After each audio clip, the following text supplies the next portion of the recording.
न इधर न उधर, हर खबर की पूरी खबर, न लाग लपेट न खबरों में खोट। आप देख रहे हैं एबीपी रिपोर्ट। नमस्कार, मैं हूं अवधेश और शुरुआत करते हैं खबरों की। और सबसे पहले आपको दिखाते हैं वो 4 बड़ी खबरें जिस पर निगाहें बनी हुई हैं। पहली खबर रुद्रप्रयाग से है, जहां पर श्रद्धालुओं को लेकर केदारनाथ धाम जा रहे हेलीकॉप्टर की हाईवे पर इमरजेंसी लैंडिंग हुई। पूरा वाकया क्या था बताएंगे आपको। दूसरी खबर राहुल गांधी की है। राहुल गांधी ने बिहार चुनाव में फिक्सिंग के आरोप लगा दिए हैं। चुनाव आयोग ने राहुल के बयान को कानून के शासन का अपमान बताया है। तीसरी बड़ी खबर होगी ठाकरे परिवार की। महाराष्ट्र में उद्धव और राज ठाकरे के साथ आने की अटकलें क्या हैं, विस्तार से आपको बताएंगे। चलिए शुरुआत करते हैं और सबसे पहले बात करते हैं छत्तीसगढ़ की। छत्तीसगढ़ के रायपुर में तोमर ब्रदर्स की सूदखोरी के काले कारोबार पर पुलिस का शिकंजा कसा है।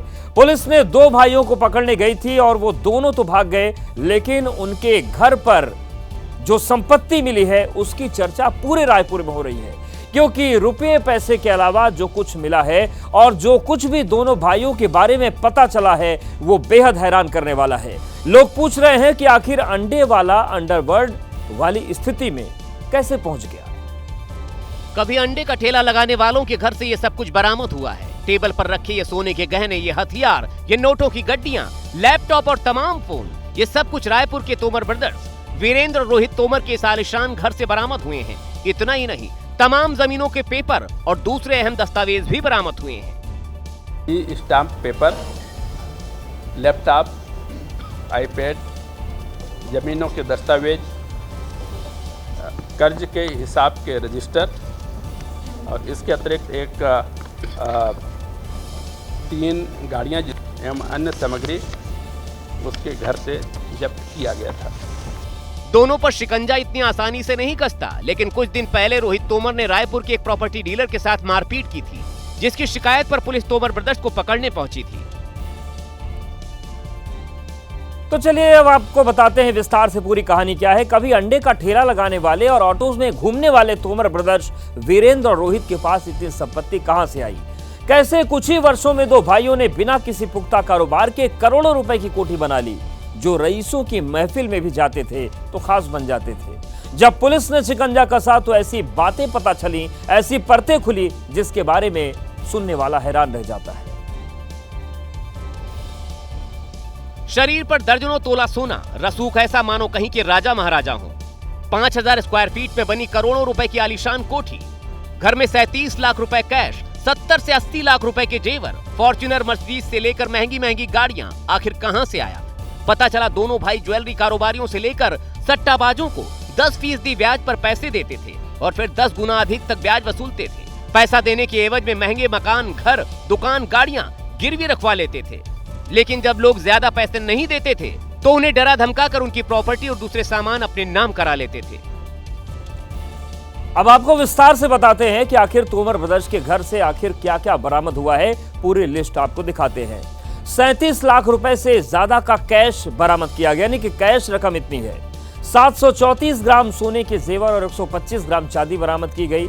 BMW और फॉर्च्यूनर समेत 3 गाड़ियां बरामद हुई हैं, यानी कि महंगी महंगी गाड़ियां। कई कीमती फोन्स और लैपटॉप, आईपैड बरामद किए गए हैं। इसके साथ ही साथ करोड़ों की जमीन के दस्तावेज भी मिले हैं और स्टाम्प मिले हैं। इसके अलावा कई हथियार मिले हैं, जिनमें एक रिवॉल्वर है, एक पिस्टल है, 5 तलवारें हैं और 10 बुलेट भी बरामद की गई है। इनके अलावा रुपए गिनने वाली मशीन भी बरामद की गई है। इसकी क्या जरूरत थी, पुलिस अब यही खंगाल रही है। और चलिए अब आगे बात करते हैं, बढ़ते हैं। तो ये पहली बार नहीं है जब वीरेंद्र रोहित तोमर के बारे में पुलिस को शिकायत मिली हो। इससे पहले भी कई बार दोनों की शिकायतें मिली और तमाम ऐसे पीड़ित हैं जो दोनों के डर से पुलिस तक नहीं पहुंचे। लेकिन अब फरियादी पुलिस तक पहुंच रहे हैं, क्योंकि पुलिस ने दोनों की क्राइम कुंडली को खोल दिया है। ये रुपया, पैसा, सोना, गाड़ी, बंगला, लैपटॉप, फोन, सब एक्सटॉर्शन, उगाही और गलत तरीके से दबाव बनाकर उगाहे गए पैसों की बानगी है। रोहित और वीरेंद्र तोमर दोनों ऐसे ही लोगों को आमतौर पर पैसे देते थे जो बेहद जरूरतमंद हों और जिन पर आसानी से दबाव बनाया जा सके। इस काम में तोमर का पूरा परिवार, उसके यहाँ काम करने वाले लोग और महिलाएं भी शामिल थीं। यानी पूरा गैंग ब्लैकमेलिंग और ब्याज वसूली के नाम पर लोगों की संपत्ति छीनने में जुटा हुआ था।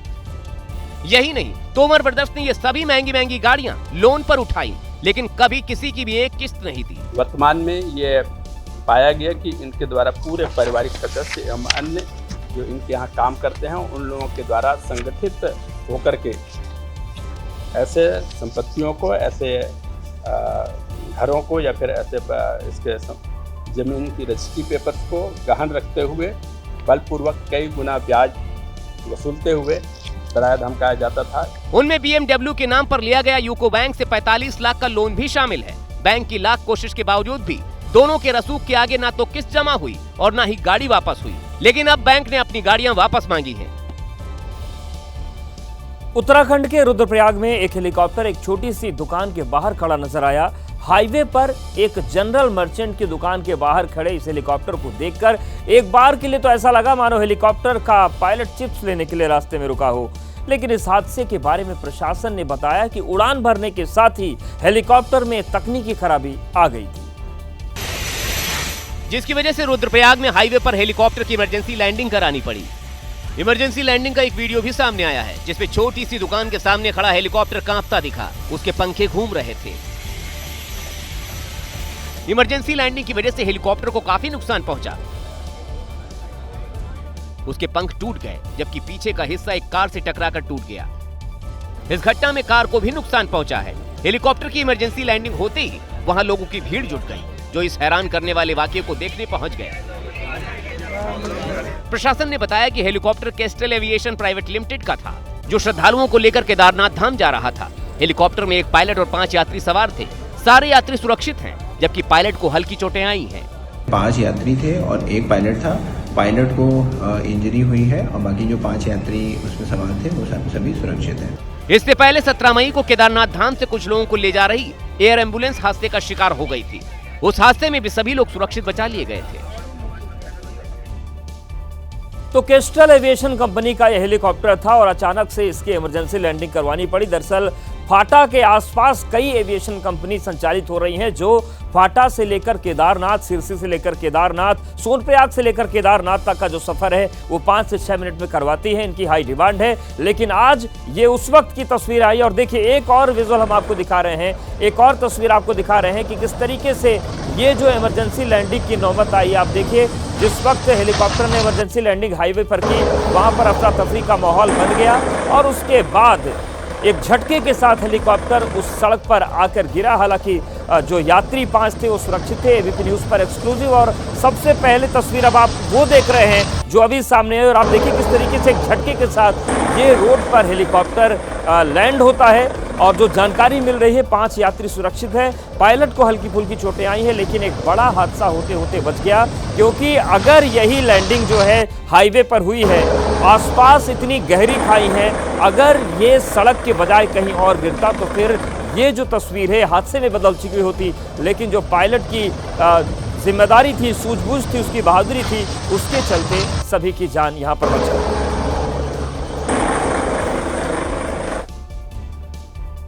अब बात चंडीगढ़ की करते हैं। चंडीगढ़ ट्रांसपोर्ट की एक बस में भीषण आग लग गई। बस चंडीगढ़ बस स्टैंड से आईटी पार्क की तरफ जा रही थी, तभी बस के अगले हिस्से में अचानक तेज लपटें उठी, जिसके बाद ड्राइवर ने तुरंत बस को रोक दिया।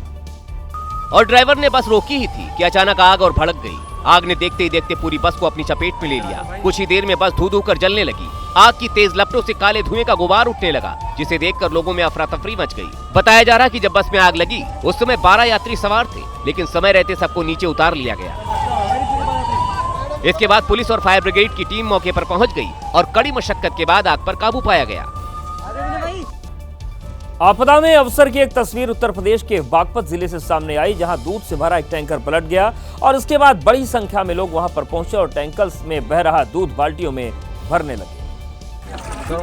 2 लोग बाल्टी में दूध भर रहे थे तो पीछे लंबी लाइन लगी हुई। किसी के हाथ में छोटा बर्तन था तो कोई 20 लीटर वाली प्लास्टिक की बाल्टी लेकर पहुंच गया। दूध की इस लूट में बच्चे से लेकर बड़े सब शामिल थे, तो कुछ लोग सड़क किनारे खड़े होकर अपनी बारी का इंतजार कर रहे थे। ये तस्वीर यूपी के बागपत जिले की है, जहां ढिकोली के बंथला मार्ग पर अनियंत्रित होकर दूध का टैंकर सड़क की पटरी से उतरकर खेत में जाकर पलट गया। हादसे की वजह तीव्र मोड़ पर टैंकर की रफ्तार थी। मोड़ पर ड्राइवर टैंकर की रफ्तार कम नहीं कर पाया और टैंकर पलट गया। बरेली में एक युवक अपने प्यार को पाने के लिए फर्जी इंस्पेक्टर बन गया। कुछ दिन बाद जब पोल खुली तो पुलिस ने उसे गिरफ्तार कर लिया। आरोपी ने रौब झाड़ने के लिए सोशल मीडिया का सहारा लिया था। आरोपी शहजाद ने इंस्पेक्टर की तरह दिखने के लिए मुरादाबाद में रहकर न केवल यूट्यूब की मदद से चलना और बोलना सीखा, बल्कि पुलिस लाइन के पास से अपने लिए 2 ड्रेस भी बनवा ली। अभियुक्त न सिर्फ क्षेत्र में अपना रुतबा बढ़ाता था, बल्कि सोशल मीडिया जैसे फेसबुक, इंस्टाग्राम पर भी बहुत सारी रील्स और वीडियो अपलोड करता था। शहजाद पर आरोप है कि उसने झूठ बोलकर युवती से शादी की और खुद को हाफिजगंज थाने में तैनात इंस्पेक्टर बताया। कुछ दिन बाद युवक की पत्नी को शक हुआ तो उसने चोरी छिपे शहजाद के बारे में पता लगाया। जांच में ये बात निकली कि शहजाद पुलिसकर्मी नहीं है। पूछताछ में पता चला कि शहजाद पुलिस में भर्ती के लिए तैयारी करता था, लेकिन जब सफल नहीं हुआ तो फर्जी इंस्पेक्टर बन गया। उसके पास से पुलिस की वर्दी के सेट, पुलिस के बैच के साथ साथ कई और दूसरे सामान बरामद हुए हैं। पहलगाम आतंकी हमले के जवाब में चलाए गए ऑपरेशन सिंदूर की गूंज देश की सीमाओं से निकलकर विदेशों तक पहुंच गई है। प्रयागराज की बेटी ने ऑपरेशन सिंदूर की सफलता को थाईलैंड में खास अंदाज में सलामी दी।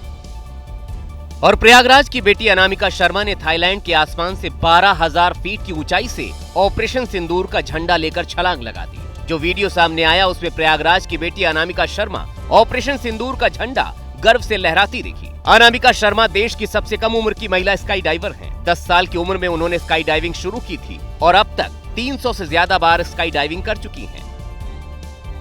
ये सेना के शौर्य का प्रतीक है और महिला सशक्तिकरण का एक सशक्त उदाहरण है। ऑपरेशन सिंदूर के अलावा अनामिका शर्मा ने पिछले साल जनवरी के महीने में 13,000 फीट की ऊंचाई से राम मंदिर का झंडा लेकर भी स्काई डाइविंग की थी। इसके अलावा वो बैंकॉक के आसमान में कुंभ का ध्वज भी फहरा चुकी हैं।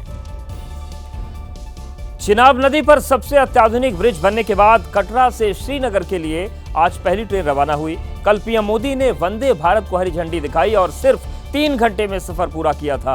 आज से आम जनता के लिए ट्रेन दौड़ पड़ी है। पहली ही ट्रिप में वंदे भारत ट्रेन में यात्री खचाखच भरे हुए थे। जब ट्रेन अंजी ब्रिज के ऊपर से गुजरी तो लोग उस पल को अपने कैमरे में कैद करते हुए दिखाई दिए।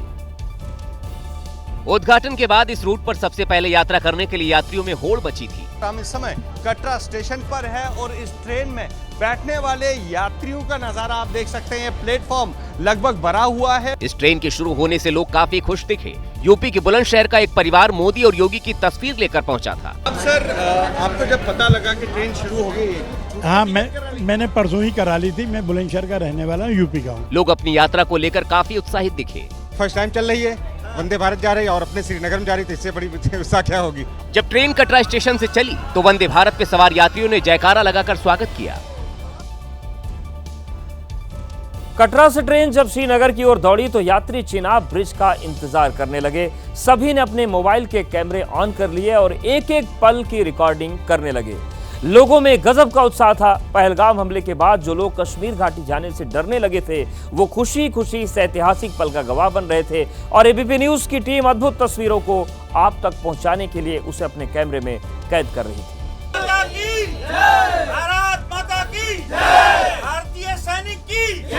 चिनाब ब्रिज आने से पहले यात्री ऐसे ही नारे लगा रहे थे और कुछ लोग मोबाइल कैमरे से हर तस्वीर को रिकॉर्ड कर रहे थे और देखते ही देखते चिनाब ब्रिज भी आ गया। वंदे भारत के सफर में हम पहुंचे हैं देश के अनूठे केबल स्टेड ब्रिज पर और ये अंजी ब्रिज है जिसकी तस्वीरें आप देख रहे हैं। अपने आप में अनूठा ये अंजी ब्रिज है और ये अंजी ब्रिज को खड़ा करने के लिए करीब 96 रोप्स का इस्तेमाल किया गया था। चिनाब ब्रिज से गुजरते वक्त यात्रियों में गजब का उत्साह दिखा। आप आज सफर कर रहे हैं अंजी ब्रिज के ऊपर से, कितना मुश्किल आपको लगता है ये ब्रिज?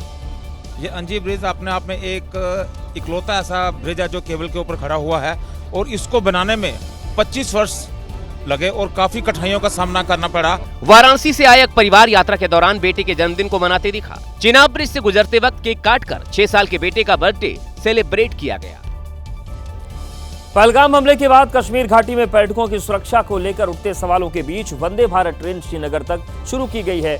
ऐसे में सवाल यह है कि वंदे भारत ट्रेन, उसमें सवार यात्रियों और अत्याधुनिक ब्रिज की सुरक्षा के इंतजाम आखिर क्या है? इसका जवाब एबीपी न्यूज के कैमरे में कैद है। कटरा से श्रीनगर तक सुरक्षा के लिए अत्याधुनिक हथियारों के साथ इसी तरह जवान तैनात हैं। आप अपने टीवी स्क्रीन पर जिस कमांडो को देख रहे हैं ये आरपीएफ के कोरस कमांडोज हैं जिन्हें विशेष तौर पर इस ट्रेन में तैनात किया गया है।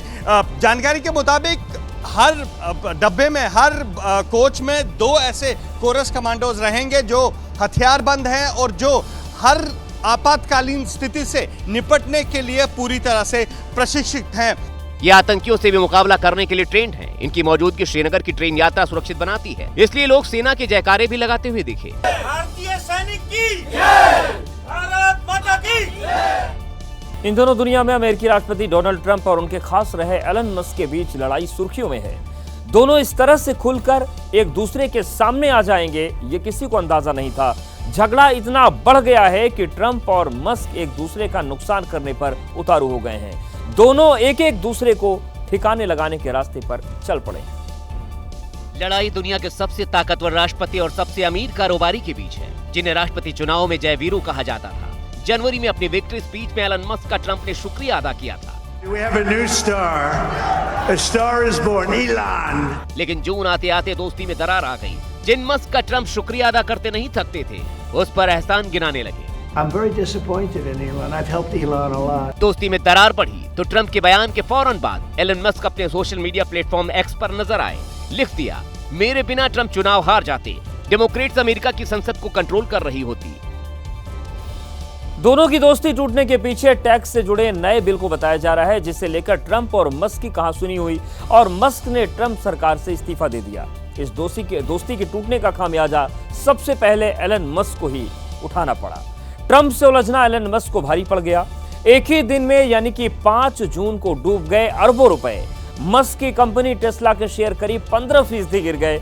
मार्केट कैप से $152 अरब साफ हो गया और इसका परिणाम यह हुआ कि मस्क की नेटवर्थ एक दिन में ही करीब $40 बिलियन कम हो गई। वहीं दूसरे दिन टेस्ला के शेयर 7% उछले हैं। नुकसान से बौखलाए मस्क ने ट्रंप के खिलाफ मोर्चा खोल दिया और सोशल मीडिया प्लेटफॉर्म पर अमेरिका में नई सियासी पार्टी के लिए रायशुमारी शुरू कर दी और एक्स पर लोगों से पूछा, क्या अमेरिका में एक नई पॉलिटिकल पार्टी बनाने का समय आ गया है? इस सवाल के जवाब में 80% से ज्यादा लोगों ने हाँ में जवाब दिया। मस्क ने तो ट्रंप पर महाभियोग लगाने की मांग कर दी। इसके साथ ही मस्क ने कहा उपराष्ट्रपति जेडी वेंस को राष्ट्रपति बनाया जाए, जिसके जवाब में डोनाल्ड ट्रंप ने भी पलटवार किया और कहा मस्क की कंपनियों के सरकारी ठेके और सब्सिडी खत्म कर दूंगा। इसके बाद विरोध और गहरा गया। सवाल उठने लगे कि दोनों अगर एक दूसरे का नुकसान करने लगे तो क्या होगा। अगर मस्क ट्रंप के खिलाफ पूरी तैयारी के साथ उतर गए तो बड़ा नुकसान कर सकते हैं। सोशल मीडिया पर ट्रंप के खिलाफ कैंपेन चला सकते हैं। 2026 में होने वाले मिड टर्म चुनाव में ट्रंप की मुश्किलें वो बढ़ा सकते हैं। ट्रंप के चुनाव में मस्क ने 2080 करोड़ रुपए खर्च किए थे, लेकिन मस्क आगे ट्रंप से 830 करोड़ रुपए देने का वादा भी तोड़ सकते हैं। ट्रंप को एप्स्टीन फाइल्स विवाद में और फंसा सकते हैं और इसे लेकर मस्क ने हाल ही में एक पोस्ट लिखा था, जिसे अमेरिका में विपक्ष ने मुद्दा बना दिया। स्पेस एक्स के जरिए नासा को असुविधा में भी डाल सकते हैं। मस्क ने धमकी दी है कि वो स्पेस एक्स के ड्रैगन यान को बंद कर सकते हैं। अगर मस्क इतना नुकसान कर सकते हैं तो ताकतवर ट्रंप मस्क का क्या बिगाड़ सकते हैं, ये भी सवाल है। मस्क के सरकारी ठेके ट्रंप रोक सकते हैं। पिछले साल मस्क की कंपनियों को सरकार की 17 एजेंसियों से करीब 25,000 करोड़ के 100 समझौते हुए थे, उसे रद्द कर सकते हैं। स्पेसएक्स की सिक्योरिटी क्लियरेंस रद्द कर सकते हैं, क्योंकि ट्रंप के समर्थकों की मांग है कि मस्क की टॉप सीक्रेट सुरक्षा मंजूरी को जांच के दौरान रद्द कर दिया जाए। मस्क की नागरिकता और ड्रग्स के आरोपों की जांच भी कर सकते हैं। मस्क दक्षिण अफ्रीका में जन्मे एक अमेरिकी नागरिक हैं। मस्क पर ड्रग्स सेवन का भी आरोप है, यानी कि ट्रंप अपनी शक्तियों का इस्तेमाल कर मस्क को मुसीबत में डाल सकते हैं। पिछले 2 दिन में धमकियों के जरिए इसकी शुरुआत भी हो गई है। दोनों के मनमुटाव ने कोल्ड वॉर का रूप ले लिया।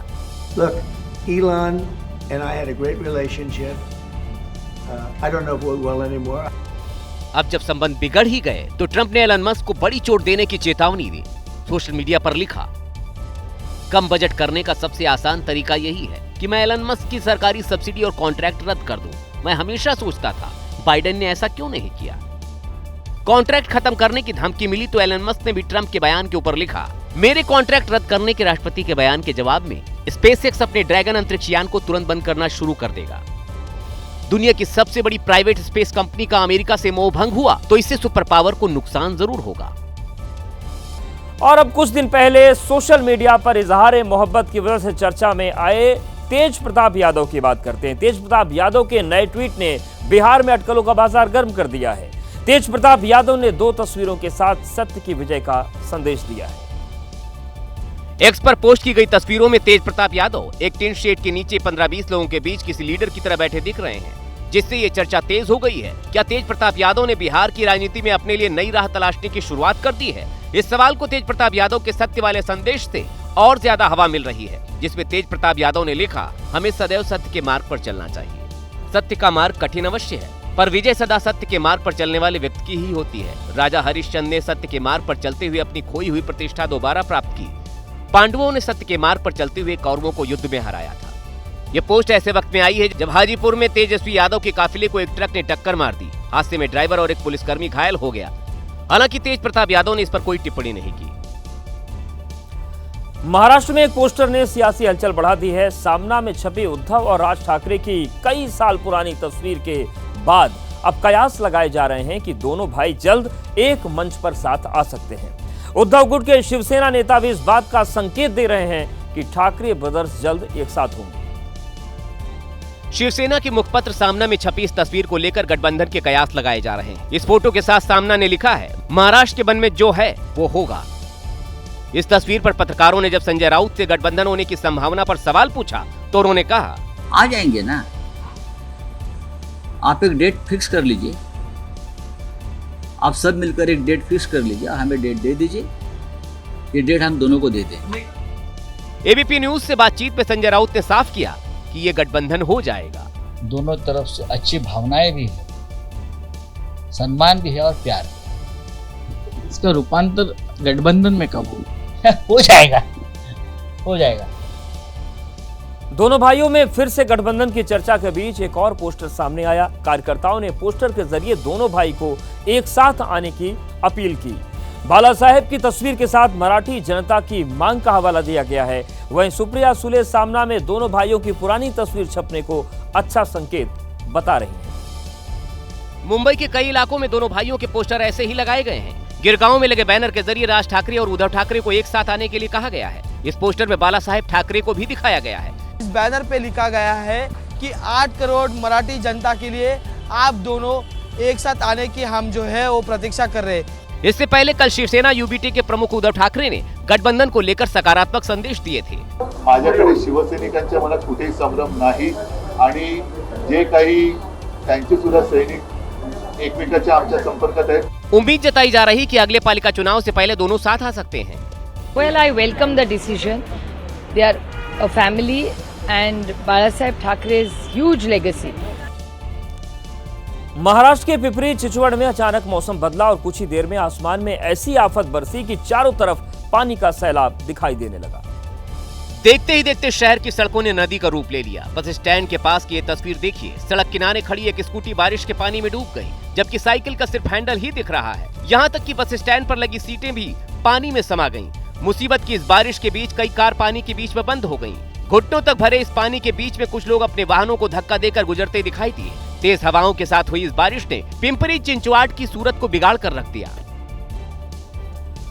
बेंगलुरु भगदड़ हादसे की आंच अब टीम इंडिया और रॉयल चैलेंजर्स बेंगलुरु के स्टार खिलाड़ी विराट कोहली तक पहुंच गई है। विराट कोहली के खिलाफ पुलिस थाने में अब शिकायत दर्ज कराई गई है। विराट कोहली के खिलाफ ये शिकायत सामाजिक कार्यकर्ता एचएम वेंकटेश ने कब्बन पार्क पुलिस स्टेशन में दर्ज कराई है। उनका कहना है, विराट कोहली एक बड़ी हस्ती है। विराट कोहली समारोह के मुख्य आकर्षण थे, इसलिए उन्हें सुरक्षा इंतजाम पुख्ता कराने चाहिए थे। बड़ी बात यह है कि पुलिस ने ये शिकायत अब तक हुई एफआईआर में सम्मिलित कर ली है और अब पुलिस कोहली की भूमिका की जांच करेगी। गौरतलब है कि आईपीएल में आरसीबी को 18 साल बाद मिली जीत के बाद बेंगलुरु के चिन्नास्वामी स्टेडियम में एक सम्मान समारोह का आयोजन किया गया था, लेकिन स्टेडियम के बाहर भगदड़ मचने से 11 लोगों की उसमें मौत हो गई थी। महाराष्ट्र के पुणे में आईपीएल फाइनल में आरसीबी की जीत से उत्साहित कुछ लोगों ने सड़क नियमों की धज्जियां उड़ा दी। वहीं वीडियो वायरल हुआ तो अब पुलिस एक्शन ले रही है। दरअसल इन युवकों के सिर पर आरसीबी की जीत का खुमार इस तरह सवार हुआ कि इन्होंने पूरी रोड ब्लॉक कर दी। फिर आतिशबाजी से पूरे इलाके को धुआं-धुआं कर दिया। इस दौरान कुछ लोगों ने उन्हें रोकने की भी कोशिश की। यहाँ तक कि एक युवक आतिशबाजी कर रहे युवक पर डंडे भी बरसाने लगा, लेकिन आईपीएल में आरसीबी की जीत से उत्साहित युवक नहीं माने, आतिशबाजी करते रहे। ऐसे में एक पुलिसकर्मी आगे आया, उसने सड़क से भीड़ हटाने की कोशिश की। दूसरी तस्वीर में आरसीबी समर्थक बाइक और कार में जीत का जुलूस निकालते दिखाई दिए। जिन्हें पुलिसकर्मियों ने रोका तो वो उनसे भी भिड़ गए। ये तस्वीरें पुणे के एफसी रोड की बताई जा रही हैं। इस मामले में पुलिस ने 40 लोगों पर केस दर्ज किया है। बिहार के समस्तीपुर में पिछले साल सस्पेंड किए गए सिपाही सरोज कुमार सिंह के घर एसटीएफ ने छापा मारा तो जो तस्वीर सामने आई उसने पूरे पुलिस महकमे को हैरान कर दिया। दरअसल छापेमारी में निलंबित सिपाही सरोज कुमार सिंह के ठिकाने से एसटीएफ को एक AK-47, एक इंसास राइफल और 2 अन्य राइफल और कार्बाइन मिली हैं। इसके अलावा एसटीएफ ने काफी संख्या में कारतूस और खोखे भी बरामद किए हैं। बताया जा रहा है कि करीब 3 बजे एसटीएफ की टीम ने सरोज कुमार सिंह के ठिकाने पर छापा मारा। एसटीएफ की टीम जैसे ही घर में दाखिल हुई, सरोज कुमार सिंह ने एसटीएफ पर फायरिंग कर दी, लेकिन एसटीएफ की टीम उसे गिरफ्तार करने में सफल रही। पुलिस के हत्थे चढ़े सरोज कुमार सिंह पर समस्तीपुर के मोहिउद्दीन नगर थाने में आधा दर्जन से ज्यादा मामले दर्ज हैं। जांच में सामने आया है कि सरोज कुमार सिंह प्रिंस मुखिया और नवीन सिंह नाम के 2 लोगों की हत्या की साजिश रच रहा था।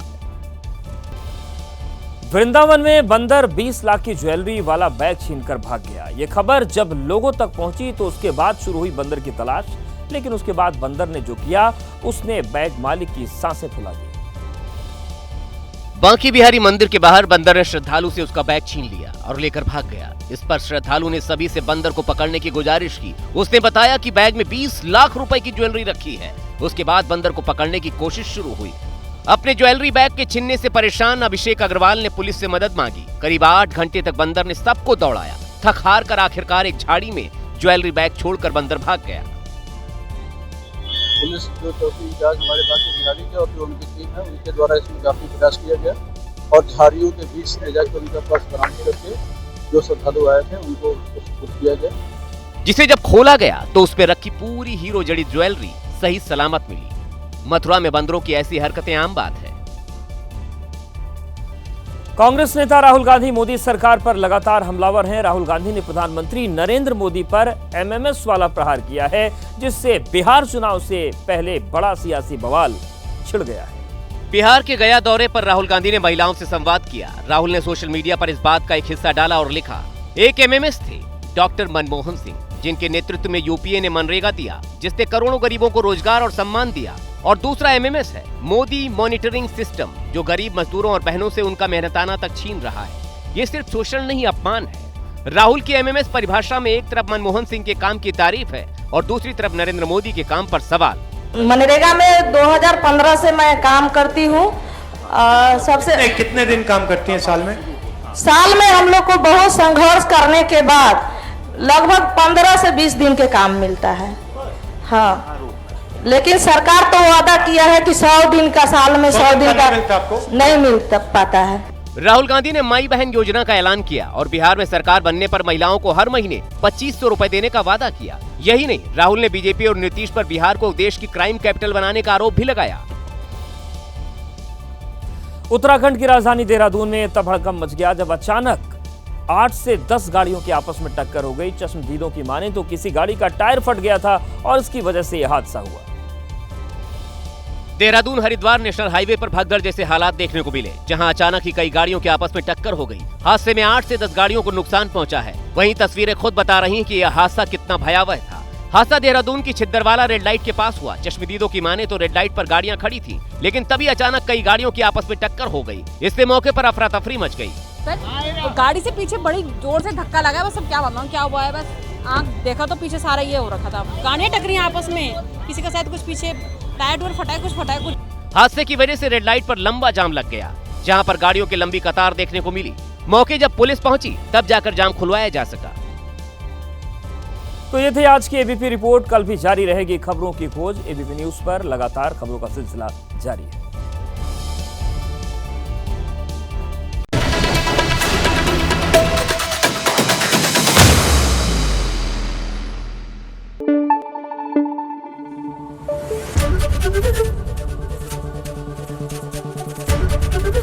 एबीपी न्यूज आपको रखे आगे।